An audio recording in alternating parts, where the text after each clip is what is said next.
Arreglamos el sonido antes de comenzar, pero siempre como que necesita su arreglo de nuevo. ¿Tú me puedes ayudar con la presentación? Sí, sí. Ok.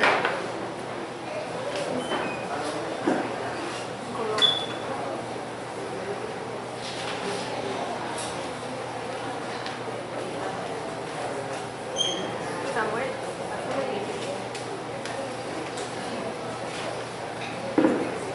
¿Pasa algo?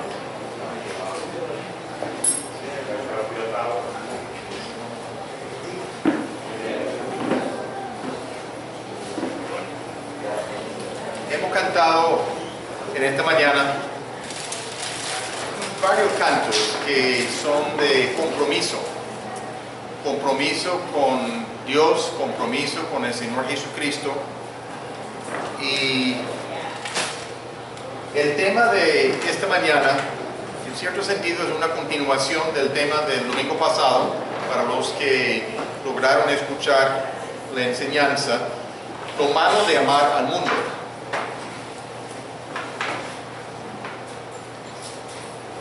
Sigamos.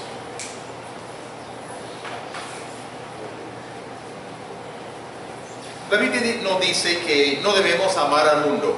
Eso no es un hecho nuevo, no es algo desconocido, pero suena paradójico por un lado, porque a la vez la Biblia nos enseña que Dios amó al mundo y envió a su Hijo Jesucristo para dar vida eterna a los que creen. ¿Cómo es que se entienden las dos cosas? La solución está en entender las diferentes observaciones que encontramos en la Biblia, observaciones que podemos detectar de diferencias del uso de la palabra mundo. El mundo está bajo el dominio de Satanás. Es un término que habla de los que están en el reino de las tinieblas y no han nacido de nuevo. Eso es un uso que se da del mundo. Está bajo el dominio de Satanás. Y entendemos que todos nosotros estuvimos en el reino de las tinieblas. En el momento de nacer de nuevo, somos trasladados al reino del amado Hijo de Dios.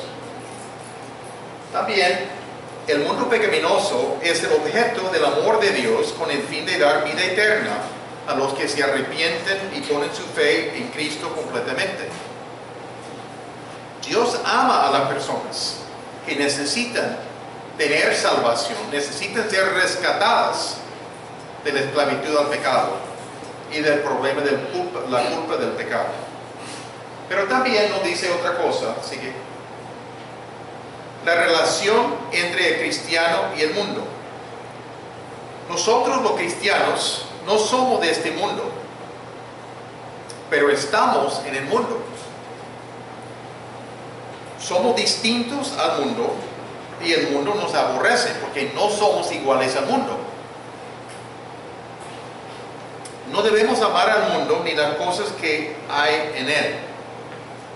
No debemos ser conformados al mundo ni contaminados por él.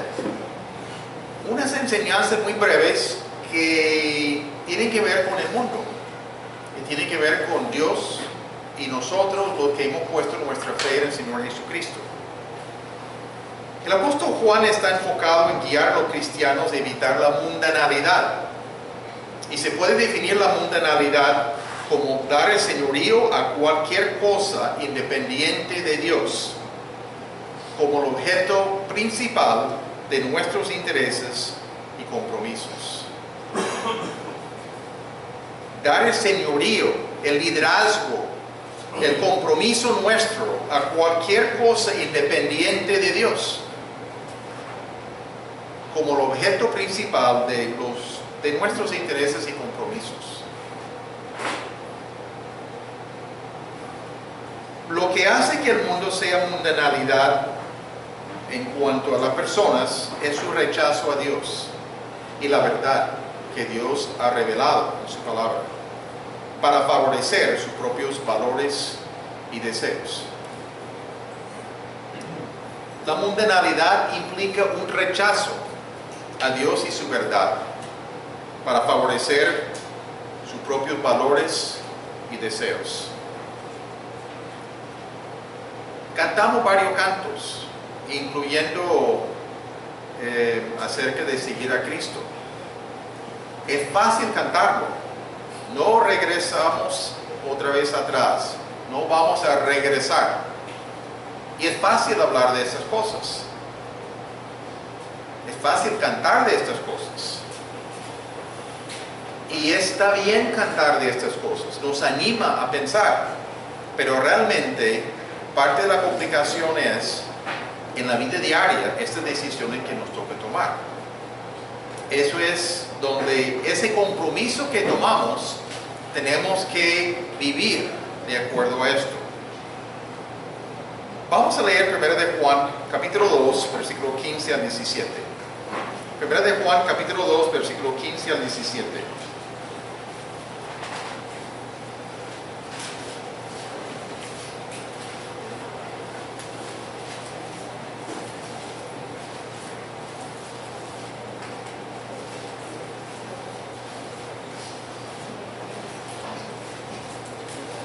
Primera de Juan, capítulo 2, versículo 15 al 17. Dice el texto: no améis al mundo, ni las cosas que están en el mundo. Si alguno ama al mundo, el amor del Padre no está en él. Porque todo lo que hay en el mundo, los deseos de la carne, los deseos de los ojos y la vanagloria de la vida, no proviene del Padre, sino del mundo. Y el mundo pasa y sus deseos, pero el que hace la voluntad de Dios permanece para siempre. Vamos a orar. Padre amado, reconocemos la seriedad del tema que el apóstol Juan puso aquí en esta carta. Reconocemos las implicaciones de lo que el texto está diciendo. Abre nuestro entendimiento para explorar más a fondo la naturaleza de lo que Juan está advirtiendo, de lo que él está proclamando, para tener comprensión, pero también para poder poner en práctica en nuestras vidas diarias lo que está diciendo aquí en el texto.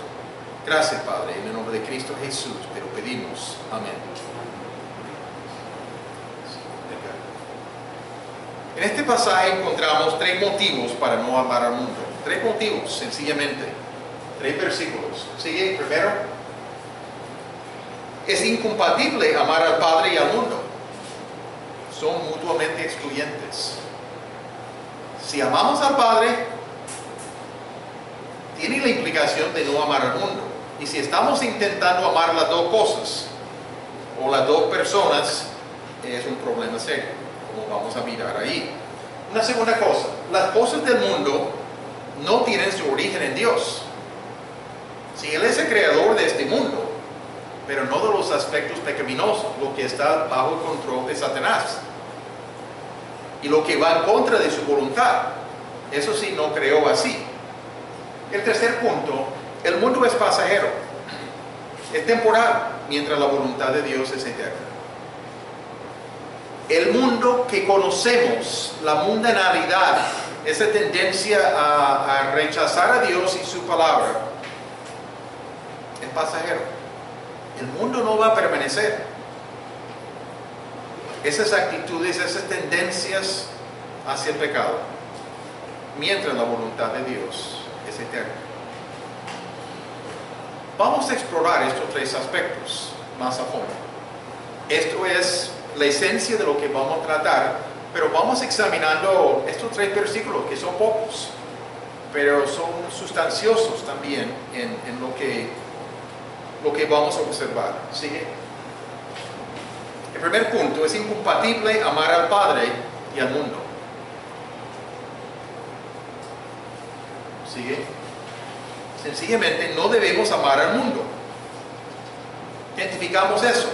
No debemos amar a los valores que son diferentes a los valores de la palabra de Dios. no debemos amar vivir como las demás personas que siguen la corriente de este mundo. Hacemos algunas observaciones y les pido una participación también con algunas observaciones del texto, tomando específicamente el versículo 15. ¿Qué notamos en este versículo? ¿Qué pueden decir para ilustrar a otras personas estas enseñanzas que el apóstol Juan está dando aquí? Si amo al mundo, el amor del Padre no está conmigo.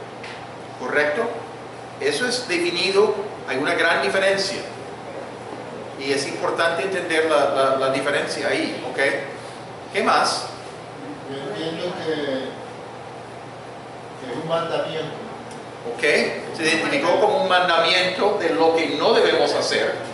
Y Dios lo que reclama de nosotros es que tenemos que ser radicales. ¿Tenemos que ser qué? Radicales. ¿Ok? Tenemos que ser radicales, la implicación ahí, ¿correcto? ¿Qué más? Buenas observaciones. Que no vemos las cosas materiales. ¿Perdón? Las cosas materiales. Ok, se incluirían cosas materiales, ¿ok? En el sentido de un amor a tener y que nuestro valor es poseer ciertas cosas. ¿Vale? Ahí dice que no tiene el mundo ni las cosas que ofrece. Y Ok. ese ofrecimiento está en la filosofía, el pensamiento y todo lo que se mueve es totalmente opuesto a lo que Dios ofrece. Ok, exactamente. Gustavo, ¿tú tenías algo? La implicación de que Dios no usa otra palabra sino amor, la trascendencia de esa palabra del amor que trasciende a todos nuestros intereses, nuestra fuerza, nuestra mente.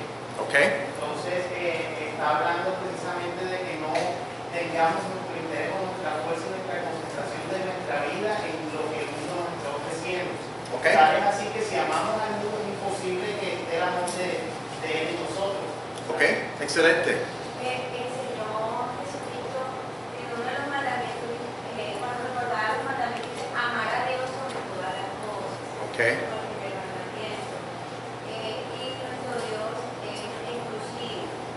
Él no comparte, y ni está de acuerdo con que nos vamos a compartir. Es inclusivo para Él. excelente. Él es digno. Fernando. Es que el Señor ha llamado al mundo como maligno y perverso. Y nosotros no estamos en la perversidad, estamos en lo puro, lo honesto, todo lo bueno. Nosotros estamos en eso. Ok, si vivimos de acuerdo a la voluntad de Dios en dependencia de su poder, claro que sí. Ok, muy buenas observaciones. Voy a agregar unas únicamente del texto aquí. Ustedes han dicho cosas muy valiosas. Quizás no sea tan obvio inicialmente porque no manejamos vosotros mucho, pero estamos aquí hablando del verbo que está en el tiempo presente. Indica una acción continua. No debemos seguir amando al mundo. No es una vez tomar una decisión, es seguir con ese compromiso de no amar al mundo. La palabra amor ahí, que Gustavo describió bastante bien, es el amor ágape, que habla de amor sacrificial. Está diciendo, necesitamos amar a Dios de esta manera, pero no debemos tener ese compromiso, ese afán, ese deseo desbordado para las cosas del mundo. Muy significativo la palabra que Juan escogió ahí. No es una emoción incontrolable. El amor que describe ahí, el amor ágape, no es una emoción incontrolable, sino ejercicio dedicado a la voluntad. Nosotros tomamos decisiones, es una decisión que tomamos. No podemos decir, yo no pude, me controló. No es así. Y podemos y debemos escoger qué amar. No somos víctimas, somos responsables. Pero lo que se ha dicho en otras palabras muy claramente, Dios quiere devoción completa y no un corazón dividido. Amar al mundo y amar al Padre implica que no estamos amando al Padre completamente y es un corazón dividido. ¿Sigue? El mundo, la palabra el mundo, ya lo hemos mencionado algo, hemos dado algo de introducción a esa palabra, pero Satanás es el príncipe de este mundo y el mundo entero está bajo el maligno, dice más adelante en esta carta. El mundo es la esfera del diablo en cuanto a su manera de pensar, su filosofía, las creencias, los valores. Y el mundo se refiere al sistema de creencias y valores y la filosofía de pensamiento que está bajo el dominio de Satanás. Vamos a dar un poquito más de ilustraciones un poquito más adelante, algunos aspectos ahí. Sigamos. Y menciona de no amar al mundo ni las cosas que están en el mundo. ¿A qué se refiere ahí? ¿Cuáles son estas cosas que está mencionando? ¿Pueden dar participación? ¿Sus participaciones han sido buenas?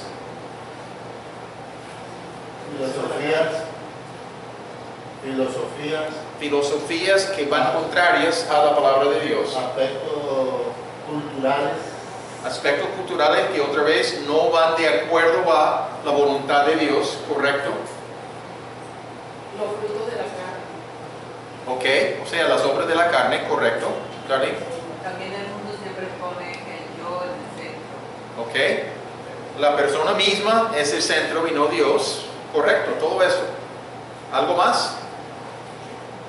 La familia. Ya a veces te ponemos la familia en la cosa de Dios. La familia en sí. ¿Pero qué de la familia? La familia. O sea, ponerla De antes la persona. Ok, La persona muchas veces anteponemos las cosas o a otra.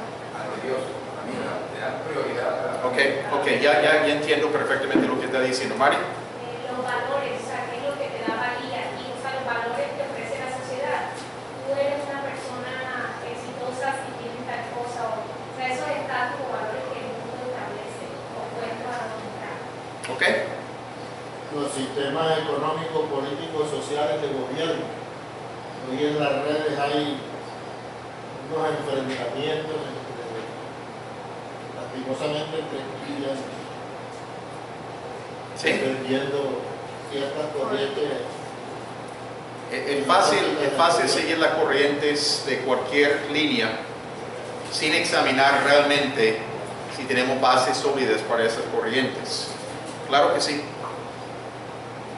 Como ustedes han observado, no se refieren tanto a objetos que muchas veces son neutrales. Y el problema no es tener una casa, o tener muebles en la casa, o tener un televisor. El problema tiene que ver con las actitudes hacia las cosas. ¿Cuán importantes son? Si son funcionales porque necesitamos dónde dormir, dónde sentarnos, dónde comer, o si son cosas que nos ocupan y que son más importantes de realmente Dios y nuestro amor a Dios.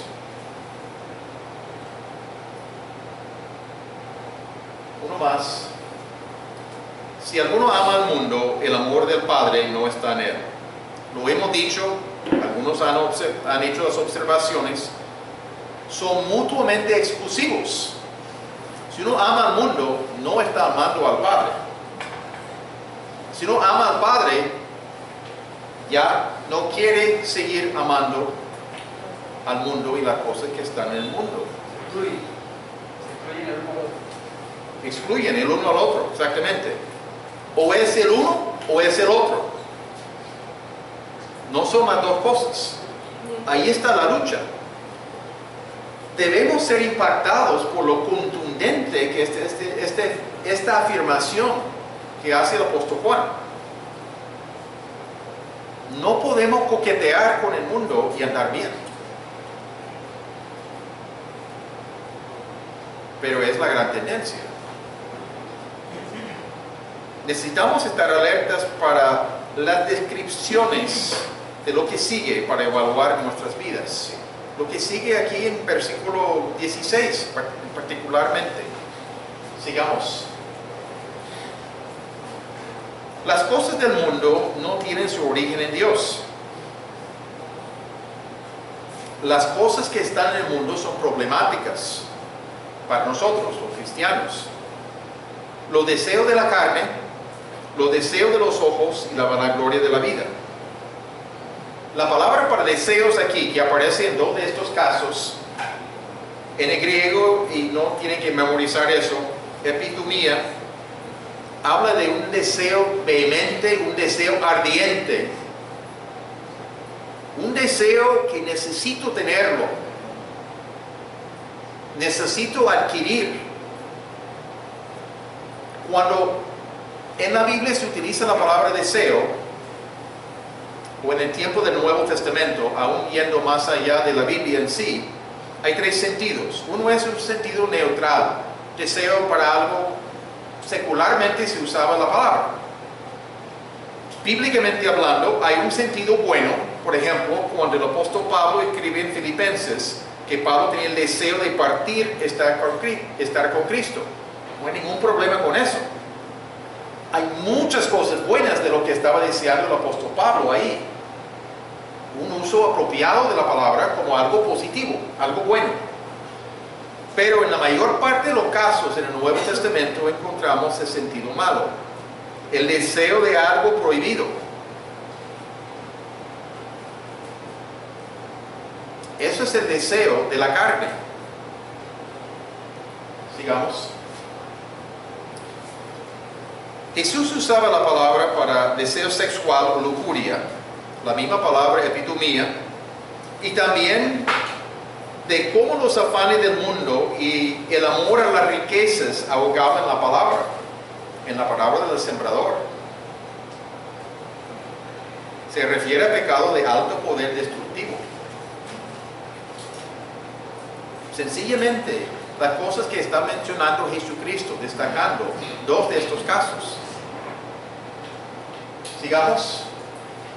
El apóstol Pablo, cuando utiliza la palabra deseo, es una expresión de pecado que domina al hombre. Ese deseo busca gratificación. Nos urge a la actividad. Tenemos que participar en tal cosa. Tenemos que tener tal cosa. Encuentra su enfoque en sí mismo. El yo, la confianza en uno mismo, el amarse a uno más que a otros, y los usos múltiples que tiene el apóstol Pablo incluye deseo sexual, codicia, materialismo. Esto está dentro del uso que da Pablo. Pasamos al uso de Juan, que escribió el Evangelio y estas tres cartas. El origen va más a fondo que el corazón del hombre. El origen de la palabra, del concepto de deseo ahí. El origen está en el mundo y eventualmente el diablo, que es el príncipe de este mundo.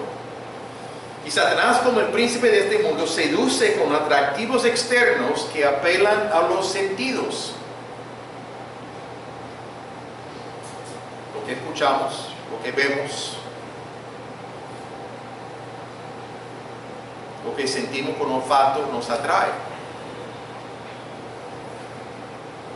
Es una acción engañosa, una seducción de algo atractivo,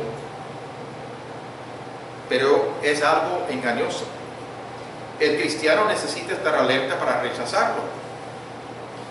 Nos va a llegar, observamos todo el tiempo alrededor de nosotros cómo vive el mundo, qué es importante para el mundo. Acabamos de ver los 4 días y todo lo que es el proceso de carnaval, pre-carnaval, que dura muchas semanas. Vimos eso y sabemos lo que hay ahí. No es solamente disfrazarse, va mucho más allá de esto. Y ustedes entienden igual que yo, o mejor probablemente. Sigamos. Hablamos un poquito más de los deseos de la carne. Todo lo que tiene su base en la carne, o sea, la naturaleza pecaminosa, esa parte corrompida de nosotros, esa tendencia a hacer nuestra voluntad y no la voluntad de Dios. Antes de seguir, vamos a ver si ustedes pueden ver muchos pasajes. Yo voy a poner dos, pero pueden ver muchos pasajes aceptables. ¿Qué pasajes hablan de la carne? ¿Okay? Solamente nombrando sencillamente varios de ustedes un pasaje que habla de la carne. Gálatas 5, dice Edgar, ahí, versículo 16 en adelante. ¿Ok? ¿Está bien? Gálatas 5. Bien. ¿Qué otros pasajes hablan de la carne? Romanos, ¿qué parte? Hay 16 capítulos. ¿Capítulo qué? 7. Capítulo 7, sí, y 6 también, y 7 y 8 también, o sea, está bien, 7 está bien, perfecto. ¿Alguien más? Segunda de Corintios, capítulo 10, ok, listo, gracias. Uno más.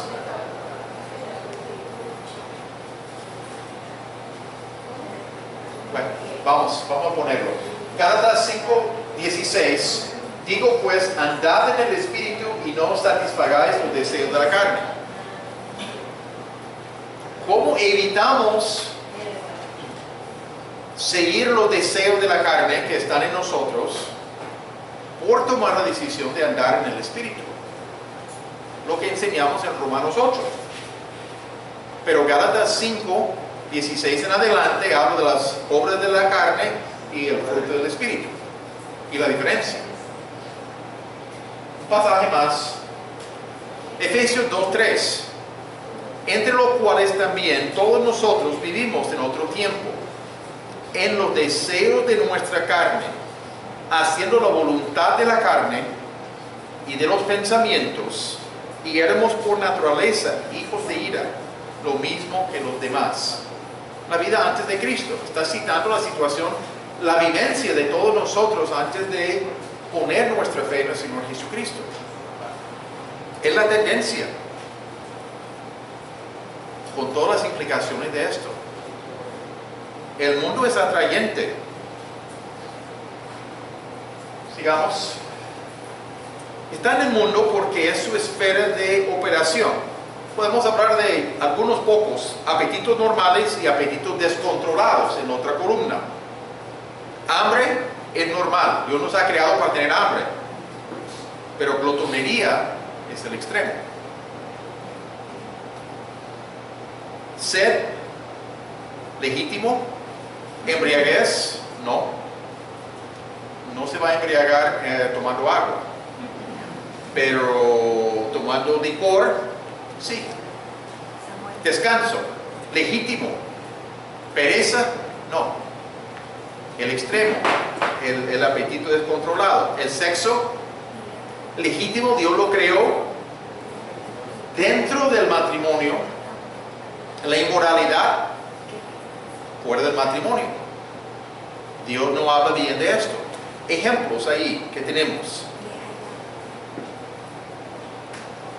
Estos deseos son impulsados, son impulsos moldeados por el mundo y no por el Espíritu Santo. Unos ejemplos sencillos son materialismo, el trabajo excesivo, la falta de pureza sexual, deseo muy fuerte para el éxito y la prosperidad, es que tengo que lograr ciertas cosas. Y el remedio es el autocontrol. No satisfacer apetitos legítimos en maneras pecaminosas y vivir en dependencia de Dios. No lo vamos a poder hacer en nuestras propias fuerzas, sencillamente.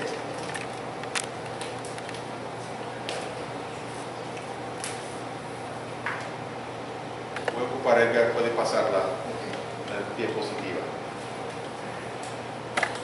Pasamos a los deseos de los ojos, los deseos que tienen su origen en la vista.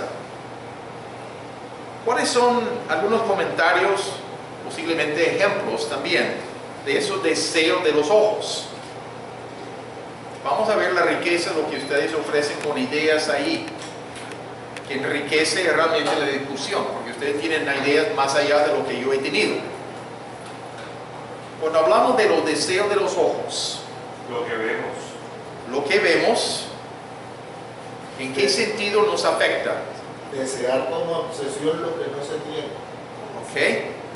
Una codicia es una palabra que describe eso. ¿Ok?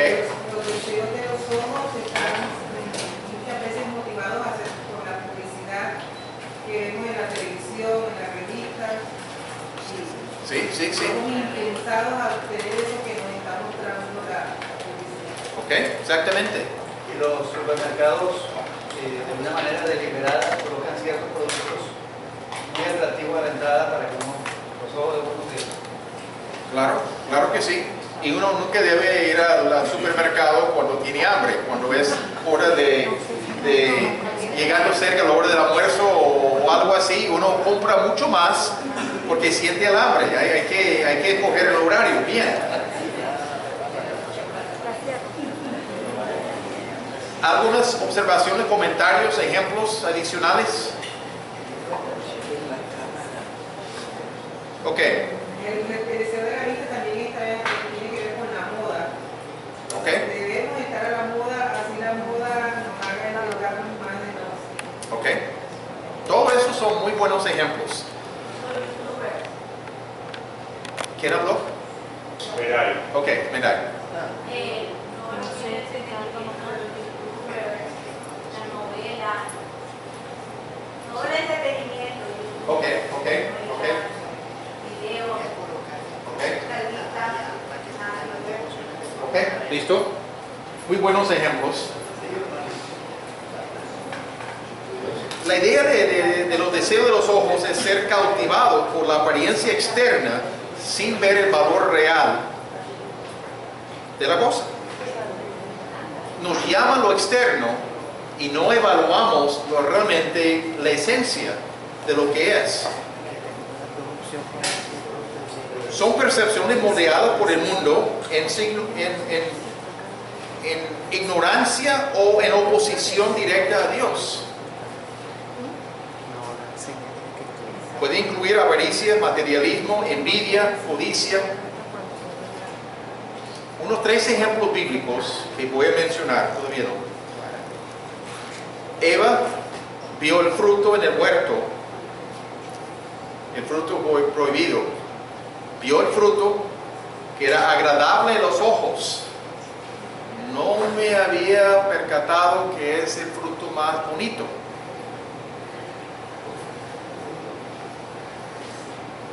Acán, Josué capítulo 7.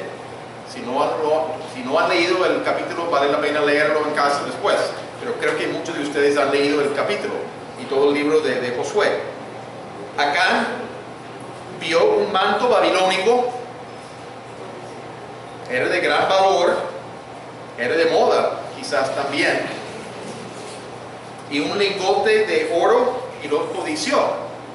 El problema es que Dios había dicho, esto en esa batalla era únicamente para Dios, era anatema, destinado únicamente para Dios.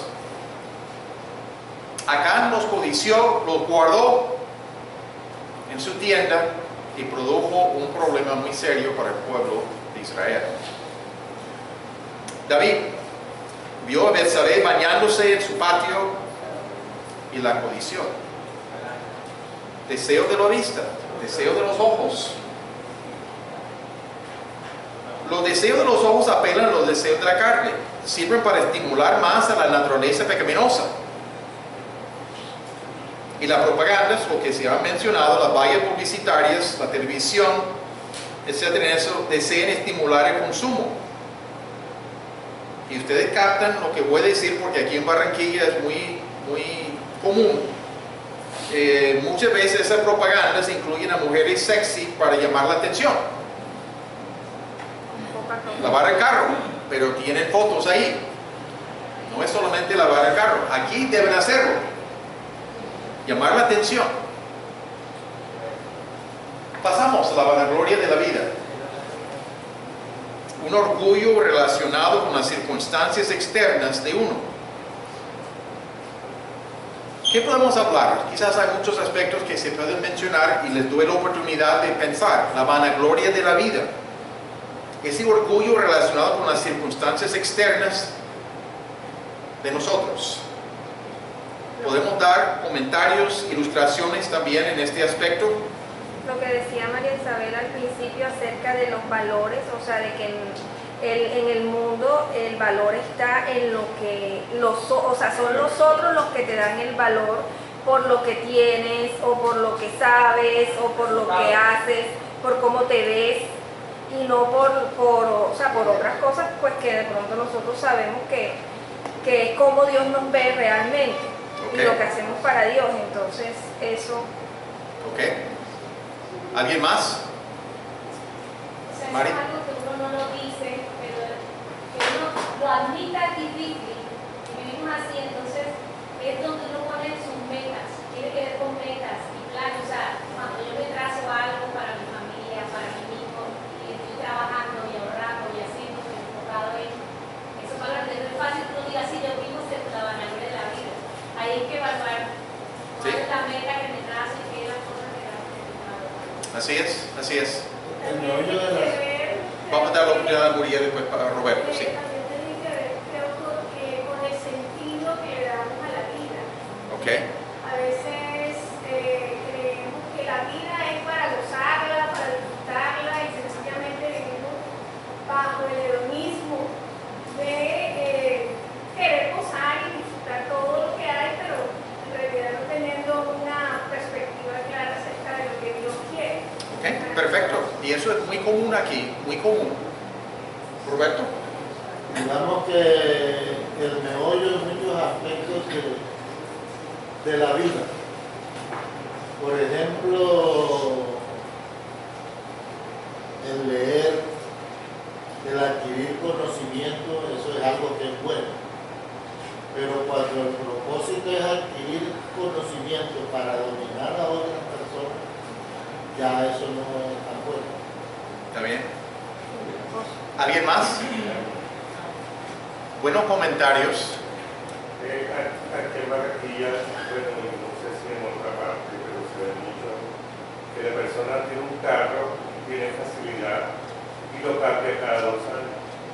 Sí. Eso es vanagloria. No se limita a Barranquilla, creo, en eso. No. Juan, también la apariencia física. O sea, Ok. el gimnasio, todo eso llama la atención.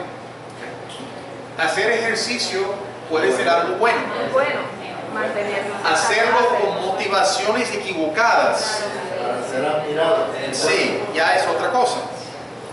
Ok, muy buenos comentarios.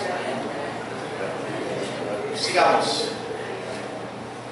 Cuando hablamos de la vanagloria de la vida, tiene que ver con jactancia de lo que uno tiene o lo que uno hace. La palabra vida que menciona aquí, sigue. La palabra vida, y no se observe esto en el español, la vanagloria de la vida, es la palabra bios, de biología, la vida física. La Biblia tiene otra palabra para la vida eterna, la vida de Dios, que es Zoe, con Z. Esto está hablando de vida física. Es muy interesante lo que está diciendo, la gloria de la vida, de esta vida terrenal, pasajero, porque tenemos un número de años aquí en la tierra y nunca sabemos cuántos. Pero los más robustos, 90, 100 años, algunos pocos en algunos lugares del mundo más allá de 100 años, pero en general no todo el mundo vive hasta 100 años y eso es un tiempo limitado. Y tiene un enfoque en la vida terrenal y no la vida espiritual. Y la vanagloria de la vida, uno más, de la vida del hombre implica la exaltación del hombre. El hombre es el más importante. El yo. Ese orgullo, esa vanagloria de la vida, implica un punto de vista distorsionado de la realidad. El enfoque está en el hombre y no está en Dios. Ahí es la distorsión enseguida. Puede ser orgullo de posición, de habilidad o habilidades, de logros, de posesiones, de conocimientos, aún de logros espirituales. Podemos comenzar a jactarnos de cuán espirituales somos o de cuánto conocimiento bíblico tenemos. Es bueno tener mucho conocimiento bíblico, pero el conocimiento por sí solo no es suficiente. Hay iglesias que enfatizan únicamente conocimiento y la persona puede narrar muchos versículos y argumentar muchas cosas, pero no necesariamente aplican la palabra que están aprendiendo. Sigamos. Nada de esto proviene del Padre, el versículo lo dice claramente. Implica que tenemos que examinar nuestras actitudes y actividades para evaluar si vienen de Dios o del mundo.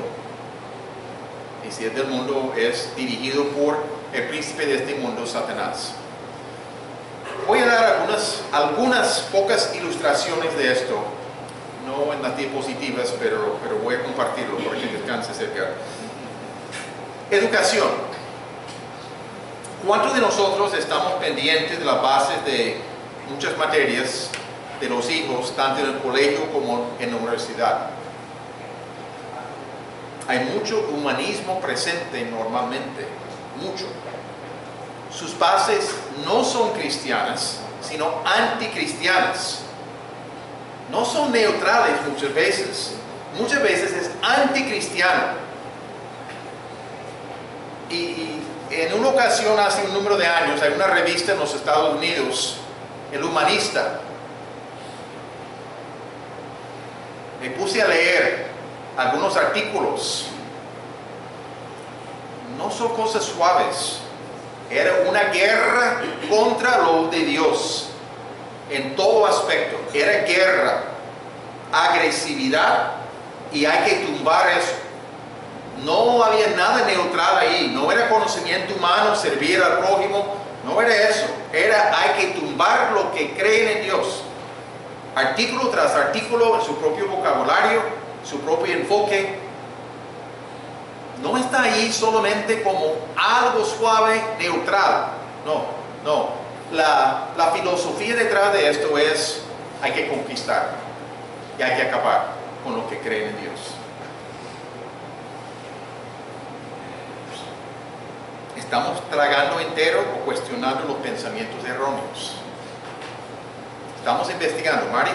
Sí, Juan, hablando de eso, todo ese del humanismo, muy que nosotros como cristianos tenemos una tendencia de tratar de definir al hombre conforme a nuestra como fuimos criados o las circunstancias que nos rodearon. Entonces hay una tendencia, por ejemplo, lo más común que yo veo, se contrasta al pobre con el rico, al corrupto, y parece como si el político o el otro fuera más corrupto que el pobre. O sea, cuando Dios dice que todos somos igualmente pecadores y que cada quien en su tiempo, entonces como que empezamos a desequilibrar el concepto de hombre, lo vemos más como el mundo lo muestra y no como Dios lo percibe. Por eso tendemos a... Y eso es una realidad también. Sí, buena observación. Es importante. El humanismo exalta al hombre. Se enfoca en el hombre. Se construye sobre el hombre y sus conocimientos y sus habilidades. Algunos insisten, y lo van a escuchar seguramente, y no estoy escuchando tanto discurso de los políticos, pero cada cuanto se escuchan que el desarrollo viene por la educación. Pero tenemos que preguntarnos, ¿es cierto que es la solución de los problemas del mundo actual? ¿Se puede reformar al hombre por conocimiento? Queda corto. ¿De que es valioso poder ayudar a personas, a jóvenes a estudiar? Claro que sí. En el sentido que si tiene un valor, sí tiene un valor, claro que sí. Pero no es la solución a todas las cosas. Es positivo ayudar a personas a poder estudiar, a poder adquirir destrezas, habilidades. para poder defenderse en el mundo, para poder tener sostenimiento. Claro que sí, todo eso tiene su valor, pero no es la solución. No es. Hay que transformar a la persona desde adentro, manejando el pecado. Y la educación no hace esto. Tenemos muchos corruptos de cuello blanco que se han descubierto en el país, que ustedes conocen bastante en eso, la publicidad que se ha dado. Educación sí, pero corrupción del interior todavía persiste. La educación no quita el problema del pecado. El hombre actúa con egoísmo porque es su naturaleza. Y los que tienen están queriendo tener más y más y más. Y pueden engañar al Estado. Y no solamente en Colombia, y no solamente en Venezuela, en los Estados Unidos igual.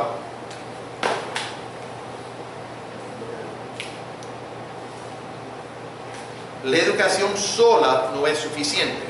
Es importante, pero deja por fuera cosas esenciales. La teoría de la evolución se presenta como la verdad confirmada en muchos lugares, pero no ha sido confirmada ni será.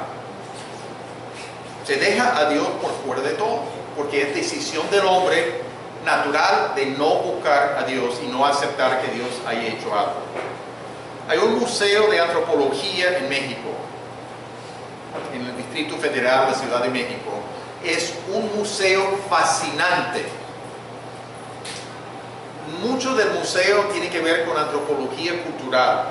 Son cosas fascinantes. Uno puede pasar horas y horas y horas y horas ahí observando cosas. Pero tiene una sección en el principio que no es antropología cultural. Tiene que ver con promover la teoría, aunque ellos no lo llaman teoría, de evolución. Y van mostrando unos huesos y dan la figura, alguien pintó o algo dibujó algo ahí para el resto de cómo era el hombre y su progresión.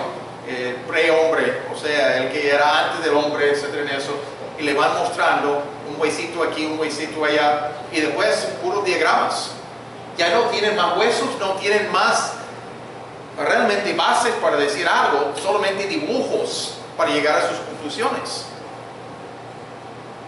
Hueco, lagunas tremendas en sus pruebas, sus evidencias de lo que están proclamando ahí.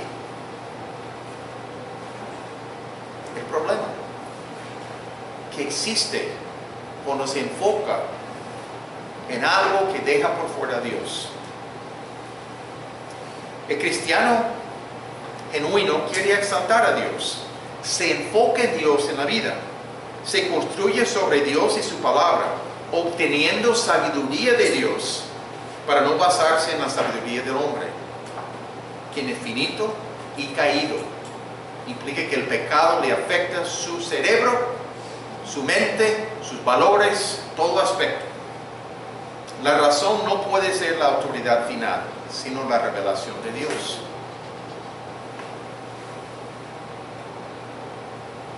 Hay una presentación común de algunos psicólogos cristianos y dicen lo siguiente: estos son psicólogos cristianos. Tenemos solamente hasta los 5 años de edad para formar el carácter del hijo. Si no aprovechamos estos 5 años, es caso perdido.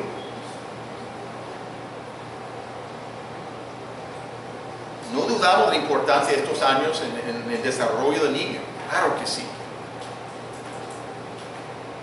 Pero no es lo que dice la Biblia, que tenemos hasta los 5 años de ir en adelante, el carácter está formado y no hay nada que hacer. Decir que el futuro está determinado en esos años únicamente niega la operación de la gracia de Dios para transformar vidas, no importa la edad.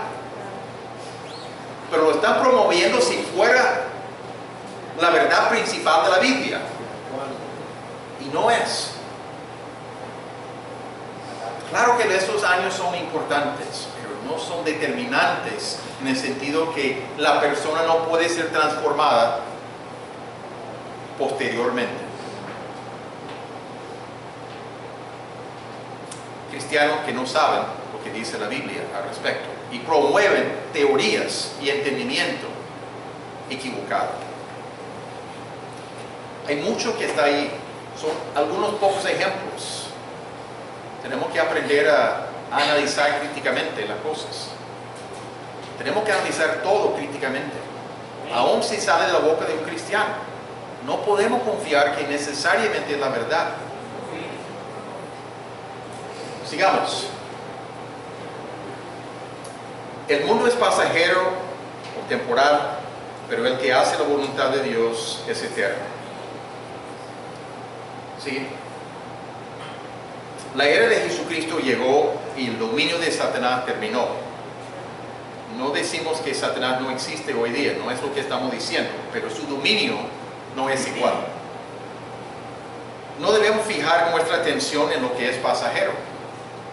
Tanto el mundo, sus cosas y los que permanecen en él perecerán. No hay futuro. En el mundo no hay futuro. ¿Sigue?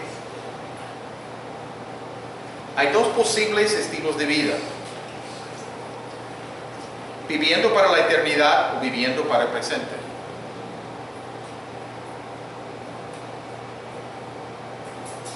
¿Sigue? La persona mundana, influida por el mundo, queriendo vivir de acuerdo a los valores del mundo, vive para los placeres de la carne, pero la espiritual vive para los gozos del espíritu, los beneficios de conocer a Dios.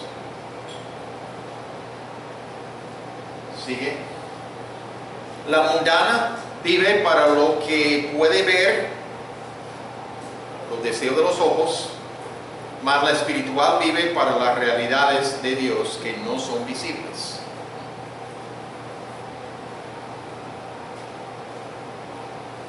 También la mundana, ¿sigue?, vive para la vanagloria de la vida, pero la espiritual vive para hacer la voluntad de Dios. Quiere agradar a Dios con su vida, no exaltarse a sí mismo.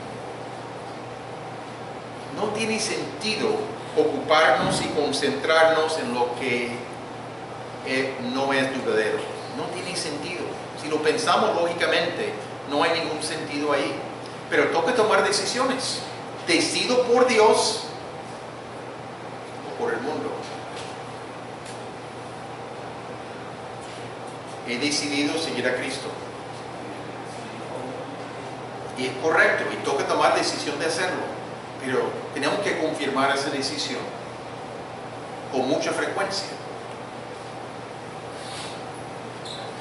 He decidido seguir a Cristo y sigo decidiendo seguir a Cristo diariamente, porque si no, voy a seguir el mundo, la corriente de este mundo. Si tomamos una decisión definitiva, nos corresponde llevar a cabo esto, los detalles de la vida. Es necesario que estemos alertas por las maneras como los pensamientos, los valores del mundo afectan nuestras vidas. Son muchos aspectos posibles y debemos arrepentirnos cuando reconocemos que el mundo ha estado afectando nuestra vida. Luego tenemos que escoger el camino de Dios y renovar nuestra mente con lo que dice la palabra. Algunas aplicaciones, sigue. Yo encuentro aquí en el pasaje claramente un mandato universal: no amar al mundo ni las cosas que están en el mundo. Eso es universal. Eso no fue únicamente para la época de Juan. Eso es universal todos los tiempos, para todos nosotros. En forma secundaria, hacerlo implica que el amor del Padre no está en nosotros si amamos al mundo. Es una advertencia que está dando ahí. Cuidado. Si siguen este camino, las implicaciones son que realmente puede ser que no son hijos de Dios. Examinemos un poquito la situación contemporánea. En nuestra época, como en todas las épocas, la influencia del mundo es fuerte.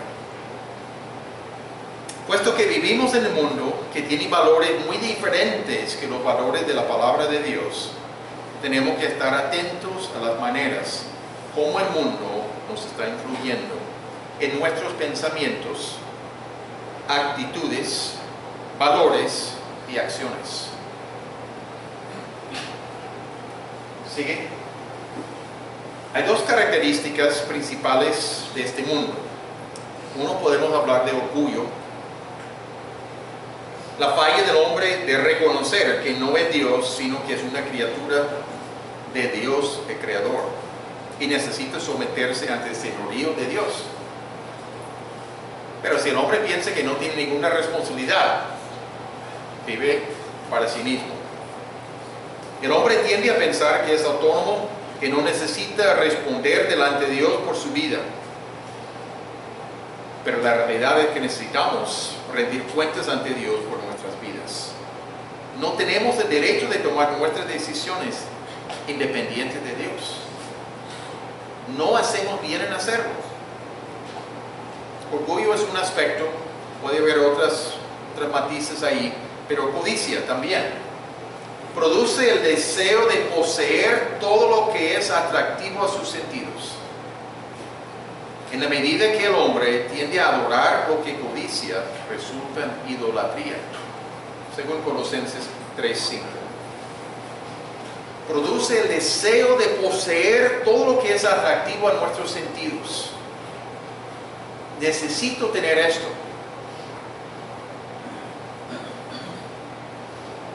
Y hay un peligro de pensar que podemos practicar una religión y así satisfacer a Dios. Participar en ciertos ritos religiosos. Pero Dios está mucho más interesado en la condición de nuestro corazón. Israel practicaba su religión, pero no vivía para Dios.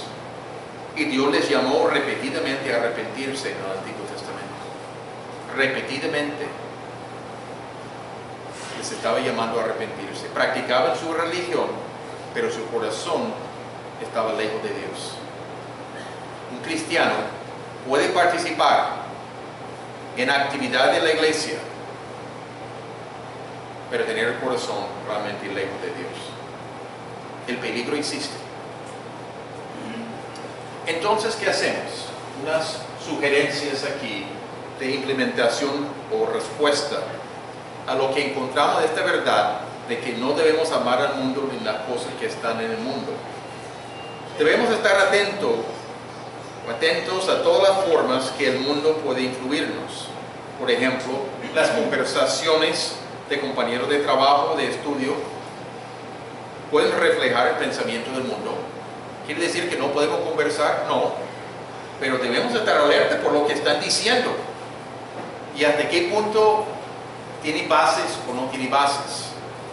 Los programas de televisión pueden influirnos sutilmente con los valores del mundo.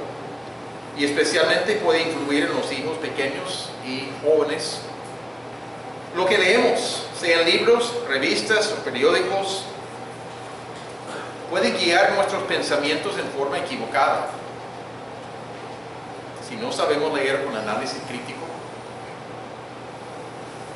tampoco podemos creer que otra persona cristiana necesariamente tiene valores bíblicos. No podemos decir, fulano es cristiano, y damos por sentado que tiene los mismos valores que tenemos nosotros. No necesariamente.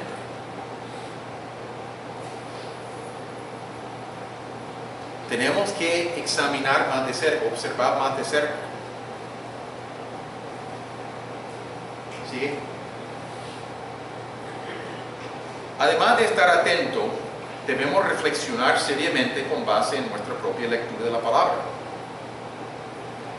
Las enseñanzas de los domingos, los encuentros de grupo familiar que pueden estimularnos a evaluar cosas de nuestra vida. Evaluando, reflexionando, pensando. Sigamos. Y al descubrir aspectos de la mundanalidad de nosotros, debemos arrepentirnos y tomar decisiones apropiadas. La mundanalidad quiere influirnos a seguir a otros dioses por medio de impulsos personales, ambiciones no sanas o luchas por lograr algo no sano. No podemos servir a dos señores. O es Dios o es el mundo. Eso es lo que está diciendo el pasaje claramente. Debemos preguntarnos si nuestras metas en la vida y nuestros propósitos están de acuerdo con la palabra de Dios y lo que revela de la voluntad de Dios para sus hijos.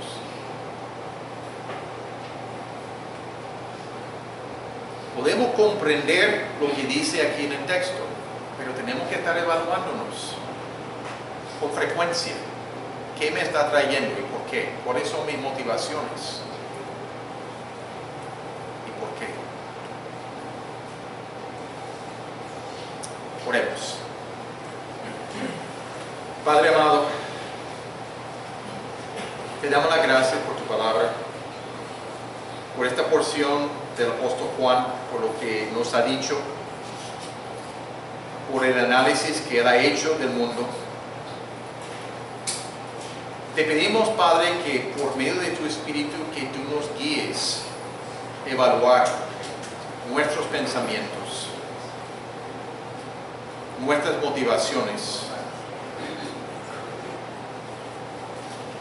lo que deseamos nosotros para ver si se alinean con tu palabra o si se van apartando de tu palabra, de tu voluntad.